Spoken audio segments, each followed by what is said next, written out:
learn it as we move forward and move through this step. And we're going to do that. This step 2 is going to be probably a 3 or 4 week process for us here. And we'll move through the stages of getting you better in tune with the higher power. Tell your sponsees. And if you are really struggling with this, just believe that our higher power, my higher power, is keeping me sober. It's doing it for these people. So believe in mine. Is that acceptable? To get them started? I don't know. I don't know how to answer that. It could be acceptable to somebody. Sure. It's not acceptable to me. When I got here, I wouldn't give a shit what you said was keeping you sober. I need to believe in your God. No. I was kind of where Lisa's at, or Lisa was, I didn't want nothing to do with God. No. Can you just say, well, can you believe that, it's not you?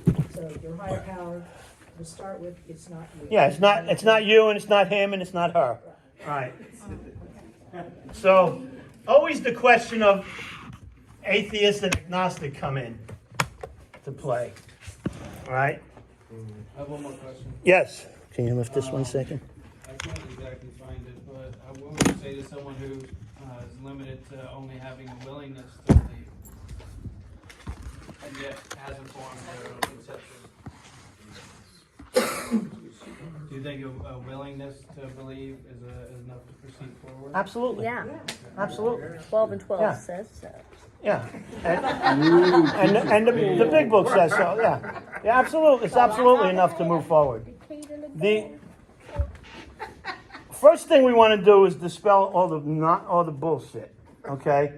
So, like, people will think that there's atheists. I was in London about 10 years ago, and I was doing a big book study, and I was on this stage. They had this auditorium, and so there's 400 or 500 people in the thing there, and one guy was an atheist.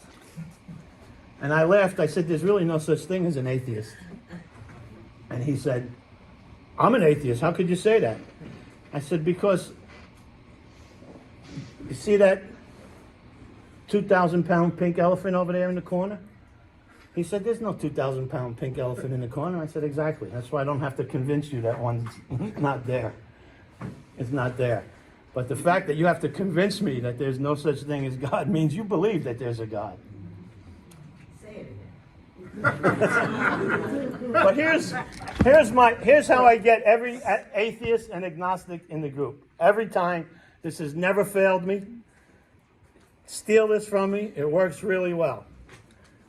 I take this, I draw this big circle on here, and I tell you that this circle represents all the knowledge in the world, everything, physics, trigonometry, science, animals, biology, math, food, fruit, all the knowledge in the world, everything is represented into this circle. And I'm going to tell you, here's about my knowledge of everything in the world compared to all the knowledge in the world. Here's about right here. Who would like to tell me how much knowledge they have? Right? It's the rest.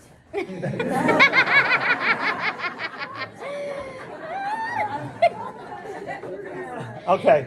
On a serious note, how much knowledge is I would agree with you. Put a dot down. bigger? No, I keep about the same. Who in this room's got a bigger dot than mine? Okay. So I had a guy that was the sworn atheist in this group of 400 or 500 people, and I called him up on the stage, and it was a real stage. It was like an auditorium in a school or something. And I called him up on the stage, and I said, "Here, Mark, how much you know from all them?" And he went like this. And I went, "Wow, that's pretty good." And then I showed him what mine was. I put mine after his. But I said to him this, and this is what gets every time. You can't lose with this argument. All the knowledge in the world. This is what you know of all the knowledge in the world. He said, "Yes." I said, then what you're really saying is that all of this is knowledge you don't know. And isn't it possible that God can exist in this knowledge that you don't know? There's no argument for that. Every atheist and agnostic fall to their knees with that one, because there's no argument with that. You just told me that of all the knowledge in the world, this is what you know. And this that you don't know, it's possible that God exists in that. So now that we've... Second question, so, yes, it's possible, but how do you get them past that point? They're just going, yeah, it's possible, but I still feel this way. Yeah, absolutely. Because that's the way they'll feel. And that's kind of like this gentleman was just saying here. And the willingness, you know. So yes, it's a beginning. We're doing piecemeal. It's like I said with Lisa, that it's just little pieces. All right? So what I've done for you now, if you're that atheist or that agnostic, what I've done for you is I've put doubt in your head. That maybe there is a God in all of the knowledge that I don't know. I just admitted it was possible. So I have put a crack in your stone wall, your armor of denial. All right? So that's a beginning. Yeah. The rest of the time we talk today, I don't have to do anything else. I've created that doubt for you. You know, it's kind of like the guy that's trying to get sober and, you know, he's not sure if he's alcoholic. You know, so he'll say, I don't know if I'm alcoholic. And my reply to that is, normal people don't sit around wondering if they're alcoholic or not. If you're sitting around wondering if you're alcoholic, you probably are, because the normal people don't go, I wonder if I'm alcoholic. They know they're not, and there's nothing to think of. So what happens now is we've created a little bit of doubt in your atheist brain. And as we continue along and we look at other things and we keep talking, right? And, you know, we do little examples like the $100 bill. You know, if you're atheist, you probably don't think you're worth very much, because the world probably sucks to you. How can the world be great if there's no God? You know, so there's little by little, piecemeal by piecemeal, we put this together, and we go through all of the stuff in the book, and some exercises that we're going to do that's not in the book. And by the time we come out at the end of step 2, you're going to know what the solution is. You're going to be in touch with that solution. You're going to have a personal relationship with God. Because that's what this whole thing is about, is getting a personal relationship with God. A personal relationship with God. Not a generic relationship. Okay. Who's got a question? Anybody got a question? Let's do questions for the next few minutes, though. Every time I say that, nobody got a question. I got a question. Yes. When do, y'all always say something about read the book, you drop to your knees every morning. What's the other part? Are you talking about the 5 suggestions? I guess, what is it? Y'all always say, they always say like y'all always have to drop to your knees every morning before you get out of bed. Like a daily reprieve? I guess. Well, what is your question? When do you do that? Is that before you do the second step? Every day is every day. Every day. I don't know. You know what I'm talking about? Are you talking about an 11 step in the morning? Your meditation in the morning? Start of your day. A lot of people talk about they get out of bed and the first thing they do is hit their knees and pray. Yeah. She's asking, is this when we start that, or is it later on when we have a belief? Oh, I don't know. You know, I don't care when you talk to God, and neither does God. God don't care when you talk to him. I Talk think to she wants to know if you have to believe in God. No, or... is that when y'all do is that when that begins? Is that when y'all start? I don't know. I'll No. ask him later. So, just a couple of quick things. Yeah. I think, I would say that agnostic does meet the criteria that you're saying there, that there may be a God in the things that I don't know. Versus atheist, which I agree, you're eliminating that possibility. You know, an agnostic believes there's God, that God has nothing to do with them. Doesn't, And the definition of an atheist is not only do they don't believe in God, they believe that they can prove the non-existence of God. that's right. I would differ on your definition of agnostic, but just my main point would be, I mean, in my experience, if with like four step, that's for me when I took it very seriously, to be honest, and really go through that inventory in an intense way. That's when God started showing up. And so I could make the step and the decision because I was absolutely desperate. Yes. And I knew that there was nothing in this world that would keep me from drinking. Yes. No person, no program, I was in treatment, but that wasn't going to keep me from drinking. And it was when I did the fourth step with my sponsor, who was a very old school nice guy, and he's like, I want you to write absolutely everything down. Yeah. That you can remember that you have ever done wrong to anybody in your mind or in your words and your actions, everything, including drinking. And when I did that, I grew in my understanding of myself and my need.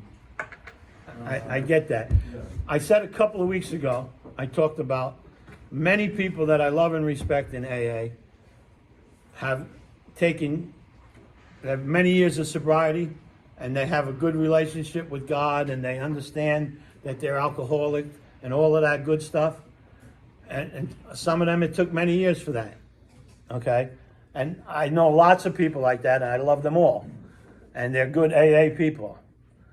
What I'm saying to you, and what I said a couple weeks ago, is if the process is done this way, that maybe, just maybe, that you would have found God before step 4. I can pretty much assure you and pretty much bet that you didn't go through what we're going to go through on step 2. Just by the beginning of it, you can see that we're going down a path that you didn't go on. You agree with that? Somewhat? I don't know that. Okay. I mean, Well, we'll see. I don't know where we're headed, but I'm. We'll see. The reason I say that with such a surety is because most people don't. Okay. And then they find their God somewhere along the way, which is absolutely fine. All I'm saying is he can be found right here, right now. Right. Yeah. Don't have to wait for the fourth step to find God. I had an experience where I came in, I was very churchy, I came in with a lot of faith. Yeah.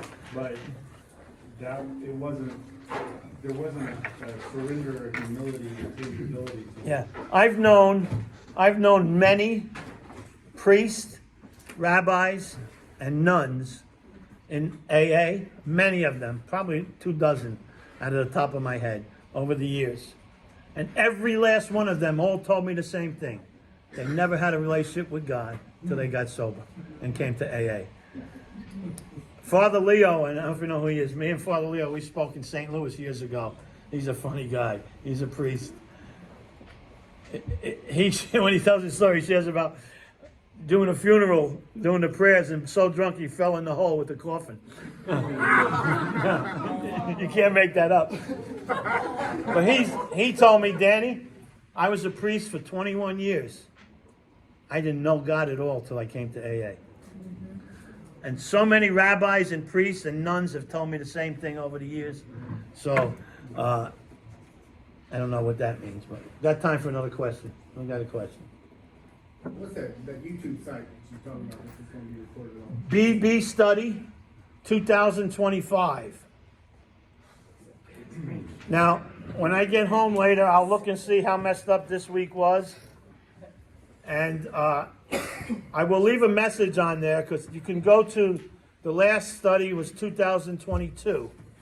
BB Study 2022. And I'll let you know the week. Like last week was week 7, but week 8 in 2022 had the information from last week. So I'm assuming that week 9 will have the information for tonight of whatever's not on there. And next week we're going to record this and then upload it. And we won't have a problem with that. We just won't be doing live. You did a weak plug for your book. Would you tell us what it's called or how we can find it? You go online and it's on Amazon. It's called The 20 Most Misunderstood, Misinterpreted Mistakes of the Big Book of Alcoholics Anonymous. Just look up Danny Falcone Recovery Book. It's on there. People are calling. Calling us? Somebody's calling you. They wanna know about your car warranty. All right, everybody. Sorry about the mess up here. We'll try to fix that for next week.